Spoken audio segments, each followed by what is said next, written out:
Belly fat is really easy to gain and notoriously hard to lose. It can seem as though no matter what exercises you try and no matter how well you eat, the belly fat just won't budge. And unfortunately, with the exception to surgery, there's currently no proven method of being able to spot reduced fat from the belly. There is an exercise, however, that is incredibly underutilized yet powerfully effective when it comes to losing belly fat.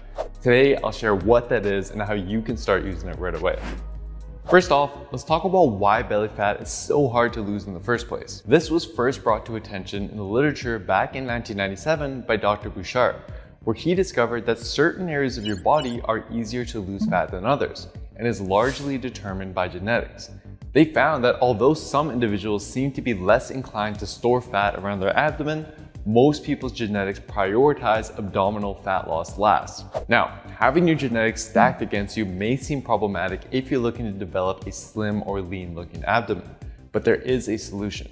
As long as you create a calorie deficit and continue to burn more calories than you consume every day, you will continue to lose fat. Eventually, if maintained long enough, you will lose excess fat from all areas of your body, even if your genetics put your belly fat at the back of the line.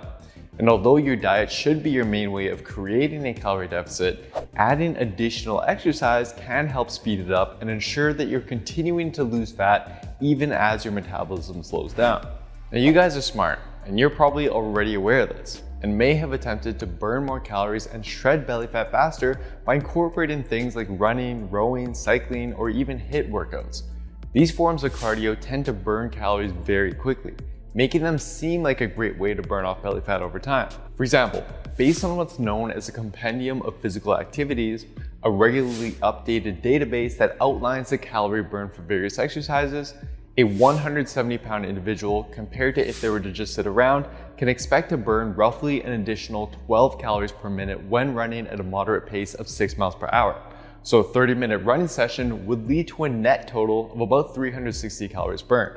Do that 3 times a week for a year, and that would lead to an additional 56,160 calories burned. And given that back in 1958, researcher Wisnowski discovered that losing 1 pound of fat requires burning 3,500 calories more than you consume, then this routine would amount to about 16 pounds of additional fat loss per year.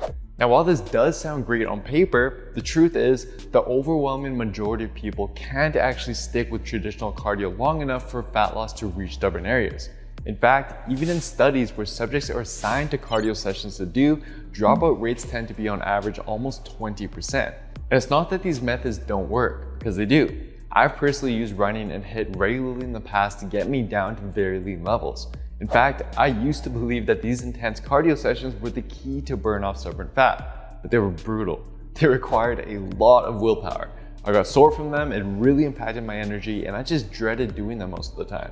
And although I stuck it through and eventually did get the 6-pack I was after simply because I was burning a lot of calories, I just couldn't get myself to continue these grueling sessions, especially outside of summertime.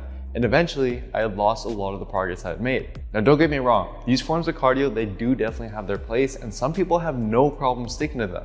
In fact, I still do these intense sessions once or twice a week for conditioning, but I no longer rely on them as my main form of cardio to lose fat, and nor should most people. Because if you want to lose your belly fat, and more importantly, keep it off once it's gone, then you need something that you can stick to for life. What's the solution?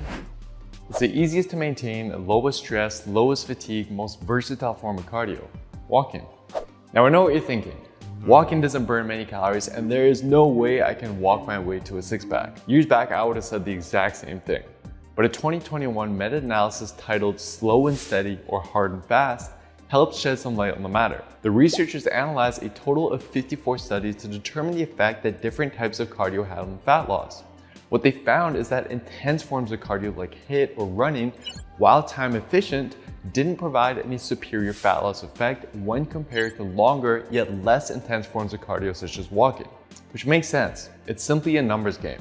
Your body doesn't care whether the calories you burned were from some crazy intense fasted cardio session or from plain old walking.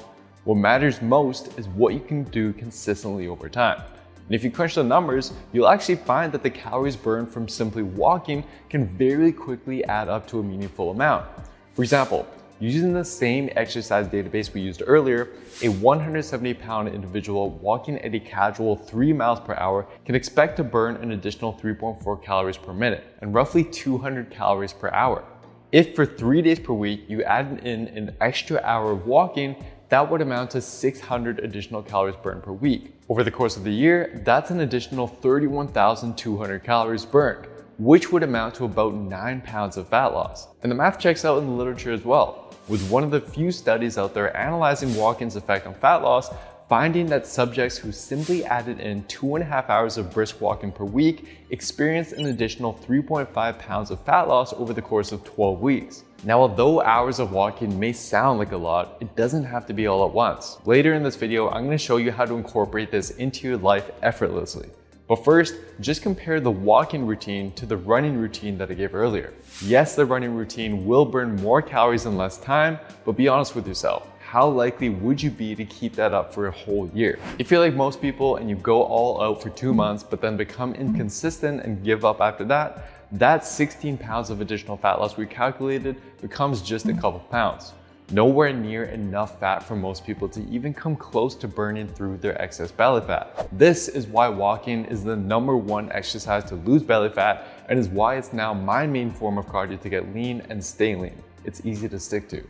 So now that I've hopefully convinced you of the power of walking, let's dive into how you can easily start applying it to lose fat. The first step is to determine an average of how many steps you're currently taking. You can use the Health app on your iPhone or use Google Fit if you're on Android. After a week, see what your daily average comes up to. If you already know this, great. I'd like to know as well, so do me a favor and comment below how many steps you're currently taking, and if you have any tips that helped you increase it or what obstacles may be holding you back. Some of you, however, might be surprised with how few steps you're taking. But this is a good thing, as it means that you have a big opportunity to bump that up. For example, here's one of our Built with Science program members, Devin, who recently hit a plateau and simply bumped up his step count up from 3,000 steps to around 8,000 to 10,000 per day, and is back to losing fat every single week, especially in his stubborn areas.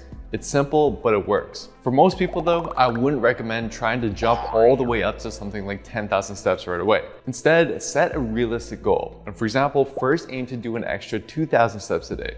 Given that the average individual takes about 1,200 steps during 10 minutes of walking, all you have to do is throw in 2 10-minute walks into your day to accomplish that. Once you're consistent with that, try bumping it up by another 2,000 steps and continue doing this with the goal of consistently getting at least 8,000 steps or even up to 15,000 steps per day, which seems to be the range that provides the greatest fat loss and health benefits. The key though is to make this fit your lifestyle. Some tips I personally use are to always choose a far parking spot, take the longest way to the washroom, do 10 minutes of incline walk kit after each workout, take 10-minute walks after each meal, take the stairs instead of the elevator whenever possible, listen to podcasts while walking, and more. And for those who are busy in the office all day, a study that had subjects add just 5 minutes of walking per hour into their office day found that over the course of the year, it would amount to over 9 pounds of additional fat loss. In this case, you can also try to aim for a higher step count on the weekends to boost your weekly average. But trust me, these little things add up. Apply these tips and you'll be surprised with just how much they can increase your step count, and even more surprised once you notice the fat slowly coming off. That said guys, I want to emphasize that walking or any form of cardio is only effective for fat loss if it's used in combination with a diet. Think about it.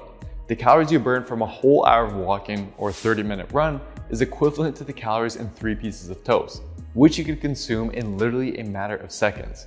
So use your diet as a primary way to create a calorie deficit and supplement it with walking to help speed up the process. And if you need help with putting this all together into an easy to follow, science-based workout and nutrition plan that you can trust will work to help you burn off stubborn fat and build lean muscle, then head on over to builtwithscience.com and take our analysis quiz to find the best program for you. I'd also highly recommend that you give this video a watch next, which is going to cover some tips on how to structure your nutrition plan to help further speed up the fat loss process. Thank you so much for watching. Don't forget to subscribe, and I'll see you next time.